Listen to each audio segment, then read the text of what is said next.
Welcome to the No Limits Leadership Podcast. We discuss ancient wisdom, real-world experiences, and the latest concepts on mastering leadership of self and others. If you're committed to maximizing your life and your impact on the world, you're home. Welcome to the No Limits Leadership Podcast. I am your host, Sean Patton, and I was motivated to deliver another solo podcast this week. I'm recording this on Veterans Day, November 11th, 2024. And as a veteran myself of 14 years, as I reflect back on my time, especially my development as a leader, 4 years at the United States Military Academy at West Point, the nation's premier leadership institution, along with 10 years as an active officer. I spent time in the infantry. I was an infantry rifle platoon leader and a scout and sniper platoon leader, including 14 months in combat in Southwest Baghdad. Then I went to Special Forces Assessment and Selection, went through 2 years of training, including almost a year of officer-specific training before I could earn my Green Beret.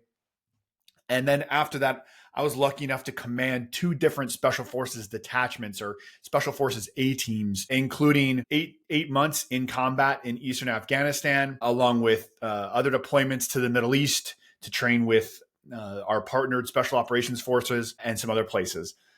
So after all of that, and then also 9 years as a business owner and leader in the private sector, what I've found is that most business leadership development programs that I've interacted with, I've worked with, I've talked to business leaders, if they have one at all, it's either missing or just glossing over really the backbone of leader development.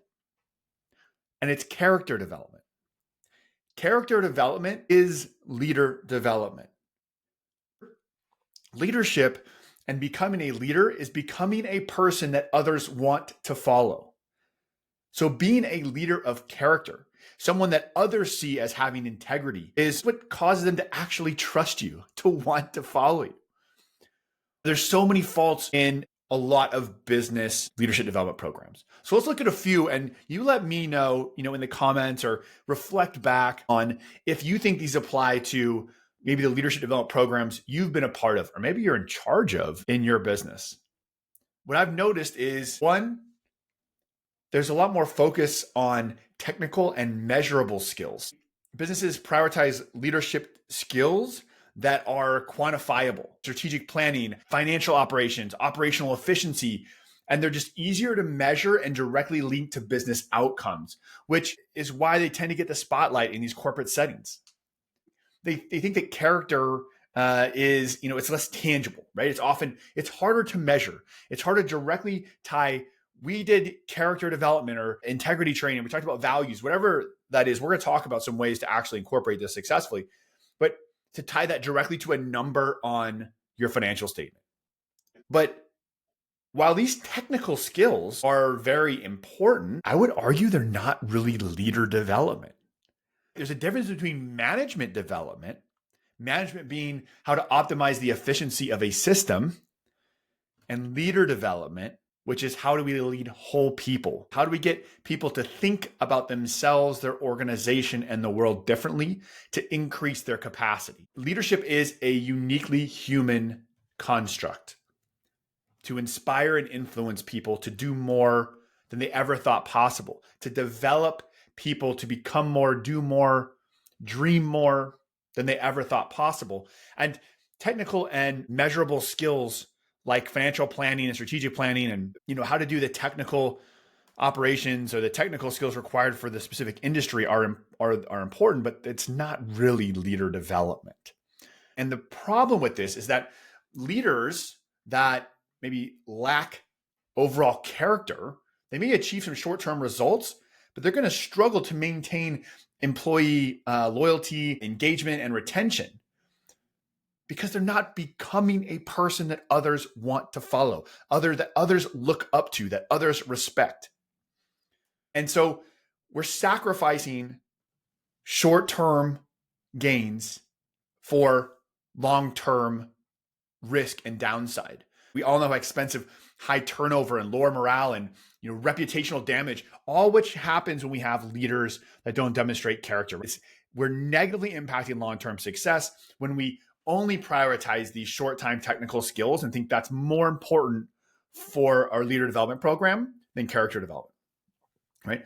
The number two reason is that I see is that they see this development of character as like soft. It's personal. There's some leaders who get uncomfortable talking about this, or they assume that if you're in a leadership position, you've already learned and internalized some sort of value structure that we can all emulate and look up to. But there's problems with that too, right? We can't assume that just because someone is senior or has technical skills or abilities, which is how we usually get promoted, especially early. Why do we usually promote someone to manager?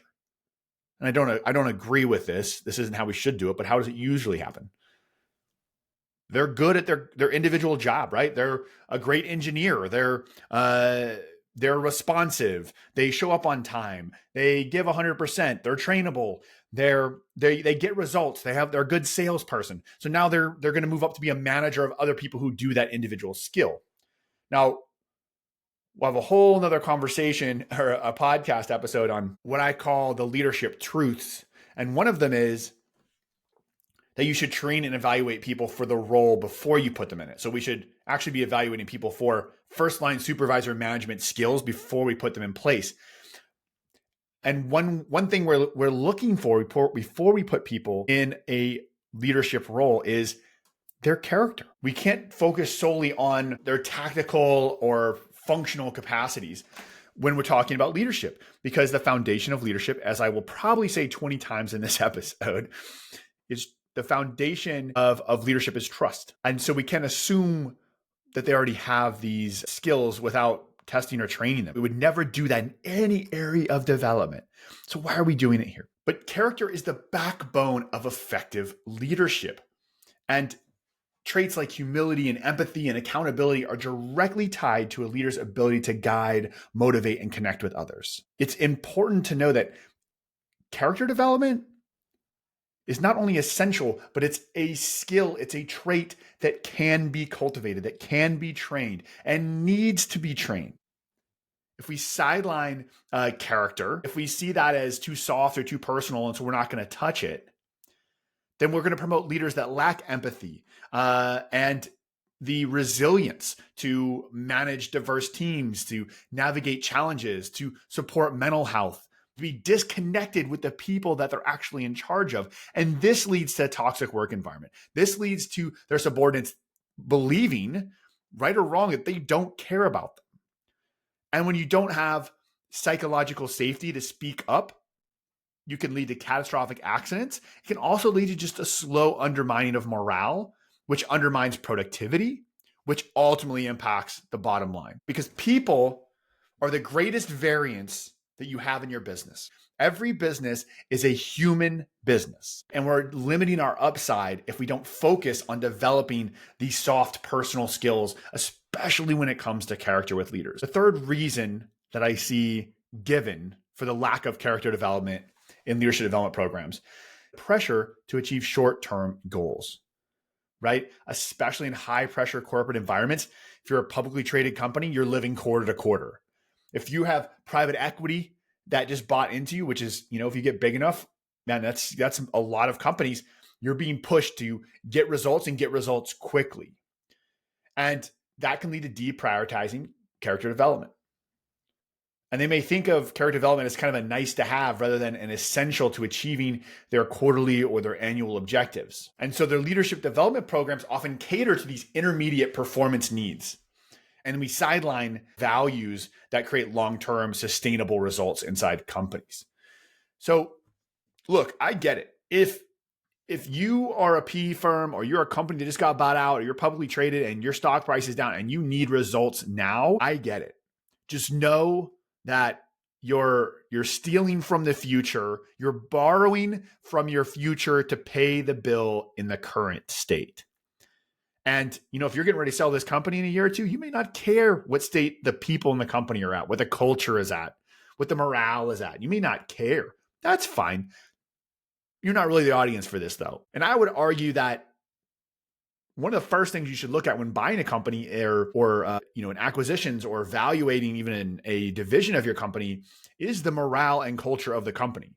Because again, that's going to have a huge impact on the performance of the company. That's going to have a huge impact on your retention.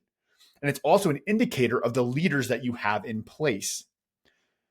Because if you haven't developed those leaders over time and the culture is bad and you have a toxic work environment, even if you're driving those results or you're getting ready to buy this company, if you go to purchase that, what state are you in now?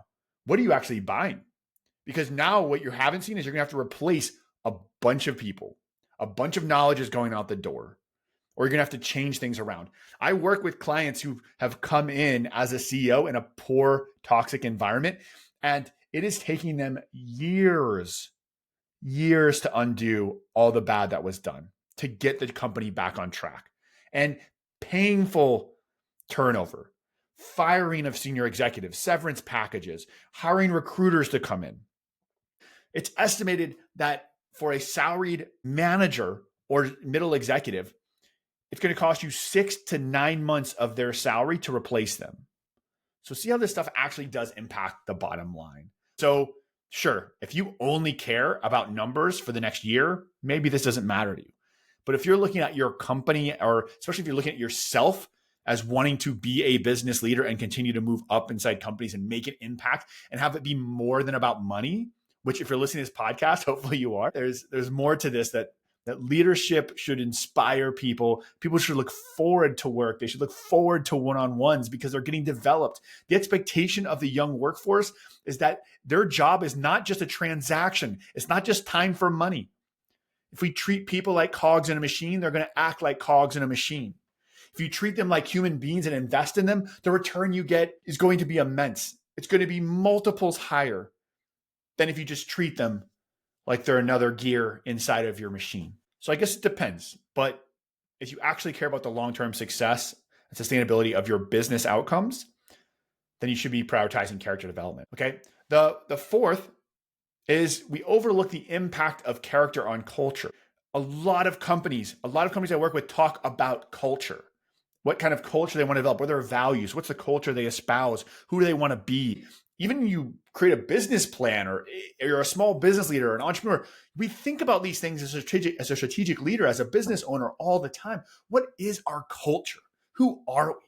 Without that, you don't know who to hire, right? You're going to be all over the place. And I'll get in these arguments with HR professionals and other leadership development coaches all the time when they overemphasize like individual assessments and personality tests and how you like to be communicated, DISC, Myers-Briggs, the Big Five, insights, Enneagrams, like all these things are very important and they do increase self-awareness. I think they're very good for individuals. But ultimately, none of that matters if you haven't established expectations, standards, and your own company culture. Because everyone actually needs to come together and be part of one culture, one set of values, one way to communicate. If you have an organization with 50 people, which is a small organization, you can't cater to all 50 people's wants and needs and desires about how they want to be communicated and what their personal values are. No. It doesn't work like that. An organization has one set of values. They need to create one culture. And everyone needs to be pulled in and indoctrinated and have buy-in to that one culture. And how do you do that? Leadership. And so we need to tie directly business outcomes to character development. It influences everything from employee engagement to customer loyalty. It's not just internal, this is external.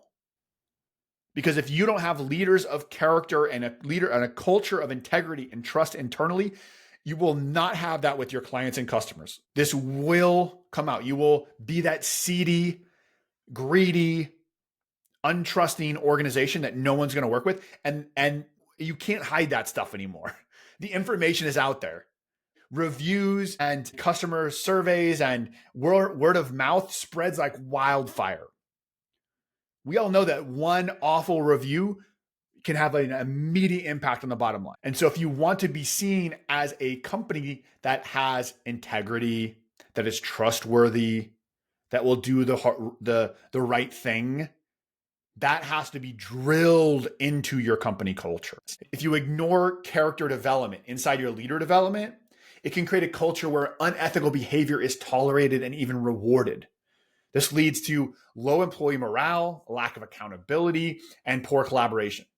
It stifles innovation, degrades team cohesion, and it will impact your organization's competitive edge. Hopefully, you're starting to see that character development among leaders, again, I'm going to say this over again, character development is leader development, but character development among leaders and creating a culture filled with leaders of character, creating an organization filled with leaders of character directly ties to business outcomes, to business impacts. If you fail to prioritize character, it may lead to leaders who lack this empathy, accountability, and it will absolutely interfere with their ability to inspire, manage conflict, and respond effectively in times of crisis.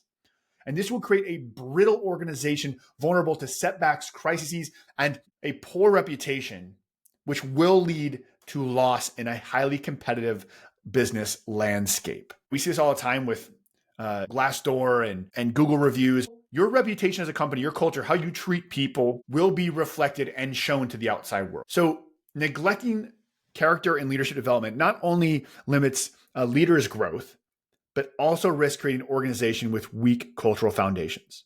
And this can create a lasting negative impact on business performance, reputation, and resilience. So let's talk about the positive here. Character is the foundation of trust. It's the backbone of leader expectations. It's the backbone, and it's reinforced constantly, even inside the organization. Let's imagine you have a manager, an executive, whoever's in, you're a boss, and they seem to be good at their job. They work well. They take, they give you good advice. They're there when you need to answer questions. And you really start, leaning on them as a mentor. And then you find out they're cheating on their spouse. Has nothing to do with work. This is that soft skill. It's personal. It's none of our business, right? Do you trust them? No. Do you look up to them? Are they that influential and inspiring leader that wants you to go above and beyond? Not so sure.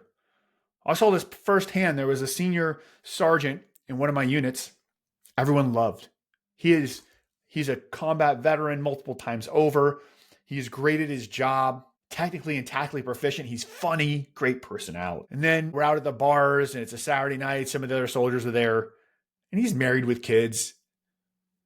And they see him hitting on a younger soldier, not in the unit, but younger soldier, end up leaving the bar with her. How do you think that impacted the morale of that unit, of that organization? It was pretty significant. Now in the military, we have more control over how we deal with those situations. He ended up getting moved, lost his job over it. It's actually against UCMJ, Uniform Code of Military Justice, to cheat on your spouse or partner. It has to be a spouse. It's illegal in terms of for the military to do that because it degrades the unit morale and the trust in that leader so much. It matters. How do we know that someone who lies to the person that they're, is their spouse or even, cheats at some competitive game or you see them changing the reports numbers to look a little better because, it's going to come up, it's going to come around next month anyway, right? That's now when the people below them see that type of behavior, it now is condoned. What we tolerate is the standard, both in ourselves and others. At West Point, one of the first things you learn is the Cadet Honor Code. And the Cadet Honor Code says a cadet would not lie, cheat, steal, or tolerate those who do. Now, the first three we can all get behind, right? They're pretty easy. We hold ourselves to the standard. We don't want to lie, cheat, or steal. And we don't want people in our company that lie, cheat, or steal. We still need to train those things. But it's the toleration clause that makes it so difficult. And it's difficult for cadets. And the Service Academy loses almost as many cadets to violating the honor code as it does to academics. And it's rigorous academics. And a lot of what gets people is the toleration clause. But that's the true test. The true test of a leader is what will you allow to happen? What will you tolerate? What will you turn a blind eye to? And we could sit here and name company after company after company that has done unethical behavior, the Enrons of the world, and how everything came crashing down and people lost millions and billions of dollars and years of hard work and sacrifice gone away in the blink of an eye We can think of celebrities gone in a blink of an eye because they were not who they shared with the world. What are you tolerating? And more importantly, how do we demonstrate this trait of character? Because we know from research that when members of an organization describe their leaders as being high in character, the morale is higher, they're more proud of the unit, they're more engaged, they get better outcomes, turnover is lower. So how do we actually demonstrate? What does that look like? Well, I would argue that character is who you are when no one's watching. What choices do you make in difficult situations? Are you able to stay true to your values when you face pressure, when you face setbacks, when there's going to be negative personal consequences? That's someone of character. And when you demonstrate that, people will trust you. And if on the other side, if people don't trust you, they won't follow you. A leader of character inspires trust, motivates others to do their best, and builds a culture where integrity and respect thrive. So I think there's really 3 parts of this. Making ethical choices. Are you able to choose the harder right over the easier wrong? Leaders of character make decisions based on what is right, not what is easiest. They balance what's best in the long run with staying true to their and their organization's values. When you as a leader make ethical choices under difficult circumstances, that's when you demonstrate and show your team that honesty and integrity come first. In one of my other businesses, my co-founder and I were having a discussion when we started the whole thing, before we signed the operating agreement. And one of the reasons I knew that this was going to work was because he brought up to me, he said, look, I think one of the non-negotiable principles for me is that we always do the right thing, even if it costs us money. We will do what is right by our members, by our clients, by our customers, even if it costs us money.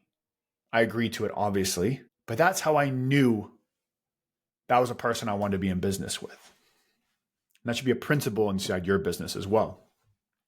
Number 2, demanding accountability. Right? We could talk about these character development is super soft and personal. No, this is about accountability. Leaders of character make sure everyone, including themselves, takes responsibility for their actions. Do as I say, not as I do isn't leadership. It's an abdication of responsibility. This means owning up for mistakes and learning from them. Leaders who demand accountability create a team where everyone feels safe to do their best work and to solve problems together. Leaders of character demand accountability for everyone, and that becomes part of the culture. Jocko Willick's got the book Extreme Ownership. This is the value he's talking about. You own it. You own results for yourself. You own your team's results. You don't blame someone else on your team. This is important. As leaders, when things go right, the team gets credit. When things fail, you step up. You're the umbrella protecting your team. It's my team, my responsibility. I'll get it fixed. And you turn around and you make the correction. You hold people accountable internal, but this isn't blaming people on your team. If it's your team, you're responsible for outcome. If it is an individual task and you fail, step up to that. I remember early in my career as a executive coach and a speaker, I had a high-level client that I had scheduled a meeting with the leadership team. And I was trying to do too many things. I lost track of time and I just missed the meeting. I just missed it. I'm in a remote environment. So it would have been so easy for me to make up an excuse. And believe me, I'm human. I thought about it. My dog ate my homework, right? That whole thing. I could have said, sorry, my wife was sick. Our power went out. I had another meeting run over. I mean, there's so many easy excuses. No questions asked, I'm sure. Can we reschedule? But I just let him know. I'm like, I'm so sorry. No excuse. I just missed the meeting. I got busy doing other things and I just dropped the ball. I understand if this means that you don't want to work with me and you don't want to reschedule. I would totally understand. But I apologize and I would love the chance to have the conversation. And when they emailed me back, do you know what they said? That's what leaders do. They take responsibility. So this tells me you're definitely someone I want to work with. Let's reschedule the meeting. Now, is it always going to be, rosy? Is it always going to have a great outcome? When you step into integrity and take responsibility and admit fault? No. Sometimes you can take the hammer, but you get to hold your head up high and walk around as a person with high integrity. You get to look yourself in the mirror, and that's what matters, because that's going to carry you forward for the rest of your life. Okay, 3, the third and final pillar of this. How do we demonstrate character as a leader? We show humility and gratitude. Selfless leaders put the needs of their team above their own. I was just talking about this. We need to recognize and appreciate the contributions of others. We don't seek personal recognition. How many times have you been in an organization? And if you've been in any organization or any business longer than a few years, you have seen this happen. You've seen someone, a leader, a manager, take credit for an idea or outcome of someone else on their team. You've seen it. I know you've seen it. How did that impact the way that you felt about that leader? Is that someone you wanted to follow? Is that someone you wanted to work underneath, put in the extra hours, be engaged for, look out for? Of course not, right? That is a person of low character. And that immediately impacts their influence inside the organization. They might look good for the minute, but they have lost their team. They have lost their team. They have lost their credibility. So great leaders, they remain humble and grateful even when they succeed. Like I said, they credit the team, they celebrate achievements together, they stay grounded. Humility is a sign of confidence. I'll say it again. Humility is a sign of confidence. Got nothing to prove. I'm a martial artist. I wrestled growing up. I wrestled in college, fought MMA for a while. I still do jujitsu, right? I own jujitsu gyms. And I will tell you over and over again that true confident martial artists, they're not bullies. They're not picking fights at the bar. People that bully other people, kids that bully other people, do it out of insecurity. True confident leaders, they don't, are martial artists. They don't have any, I've got nothing to prove. I know who I am. And so when you take credit for other people's work, when you don't give recognition where it deserves, when you don't stay humble as a leader, not only do you lose your team, but it's a true sign that you're insecure. And that probably means you're insecure because you're not competent. Confident leaders are leaders of character. There's 5 ways, 5 core principles that you can implement inside your business leadership development program to have a positive outcome. 1, integrity as the foundation of trust. Leaders must be committed to unwavering honesty and transparency. Programs should emphasize the importance of aligning actions and values with promises. Should have activities that focus on ethical dilemmas and making hard choices to reinforce integrity as the basis of trust and leadership. It's interesting, we're going to a quick side quest here. In Special Forces officer training, we're primarily learning planning, how we plan and execute missions. But close second to that is dealing with ethical dilemmas. While the weapons sergeants are learning how to fire Soviet mortars and drive tanks, and our medics are in ER trauma centers in inner city learning how to deal with trauma and bullet wounds, and our engineers are learning how to blow up and build bridges, all that, and how to deal with C4, like all those individual tasks. That's what all of the other MOSs or enlisted specialties inside of a special forces team are learning. And while they're learning that, the leaders are dealing with ethical dilemmas. We're learning to deal with a world that is gray. Because in special forces, unlike some of the situations in the regular military that are kind of like black and white, we deal in the gray. We're in the intelligence world, where intelligence and military operations meet. And it's a gray, fuzzy world. That's how important it is. Outside of military planning, the most important thing we learned was how are we going to, you have to think about ethical dilemmas and think about things that might happen inside your business and have real conversations. And here's the mistake I see is it's check the box. When companies do this, it's an HR yes or no. And it's like your annual sexual harassment training, right? It's like, it's so obvious. You just click through the slides and it's like, you walk through and realize that, Tommy's got tight shorts on. Do you comment on how Tommy's butt looks in the shorts, or do you not say anything? And like, that's the question. Like that's the training you get in sort of ethical dilemmas. No. It needs to be difficult. There should be no right answer. If you want to have a real ethical dilemma conversation as a leader, give them a problem with no right answer.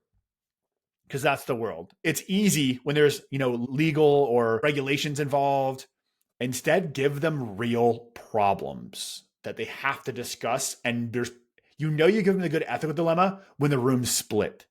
When there's some people in the room that disagree or there's multiple outcomes. So challenge yourself to do that. Okay, let's get through this. Okay, number 2, commitment to accountability. How are we going to do that? Leadership programs that focus on self-reflection exercises, peer feedback, open forums, and having people acknowledge mistakes to build a culture where accountability is valued and expected. And here's where I want to take a break because I want to give you an individual action you can do. I want to challenge you as an individual leader here. What is something you can do in the next 24 hours to really practice character development as becoming a better leader? I want you to commit to having one difficult conversation in the next 24 hours. I want you to have a conversation that you've been avoiding. Maybe that's giving difficult or negative feedback to someone that works for you. Maybe it's addressing a sensitive issue. Maybe it's apologizing for a mistake. Maybe it's a difficult conversation with your partner or your child or a friend or a family member that you've been avoiding having that conversation so you haven't talked to them for 6 months. Have the conversation. That is what character is. Choosing the harder right over the easier wrong. Having that difficult conversation. It builds a muscle of character. And you get that fear of like, I don't want to do this. This is going to be hard. It's going to be uncomfortable. And you do it anyway. That is the definition of character. It's not just not doing anything illegal. A high character person has the hard conversation. So have that hard conversation. That is my task to you in the next 24 hours. If you want to work, if you want to really commit and take this information and have real transformation, you will do this and you will have that difficult conversation that you've been avoiding. That's a commitment to accountability. Okay, number 3. This is one that is on my heart today, being, again, the day I'm recording this is Veterans Day, more than even more than most days. Service before self. Leadership is selfless. Leadership is love. Leadership is actually caring about your people. This is about serving a mission and supporting others above your personal gain. It's not a high character thing to push for performance that makes you look good so you get promoted and make more money. That's your job. Nothing wrong with that. I do it all the time. I hope you do too. It's not where you find out where you stand when it comes to character. It's when you prioritize the well-being and success of your teams before personal gain. When you do that, it fosters loyalty and respect. Encourage things like community service. Encourage things like mentoring. Encourage team-based accomplishments. Leadership is a service. It's selfless. It's honorable. Don't degrade it. So talk about service to others as a key component of your business leadership development program. Number 4, respect for all individuals. We want to respect and foster inclusivity and create an environment of mutual trust. Now, I know, depending on who you are and where you are in the country, what your political beliefs are, things like, diversity, equity, and inclusion may be your life. It may be a dirty word.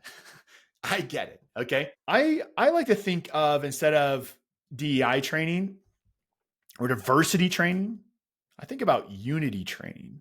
I think we need to reframe this concept, because the reality is, this is something else I was thinking about today, being a Veterans Day, is one of the biggest lessons I learned from the military is that as human beings, we're 99.999% exactly the same. Believe me when I tell you that I have sat down in dirt floors, ate with my hands with Afghan warlords and just local people in the Middle East, Central Asia, people whose worldview, experiences, beliefs are as opposite of the classic American Christian Anglo-Saxon viewpoint, Western liberal democracy viewpoint as you can get.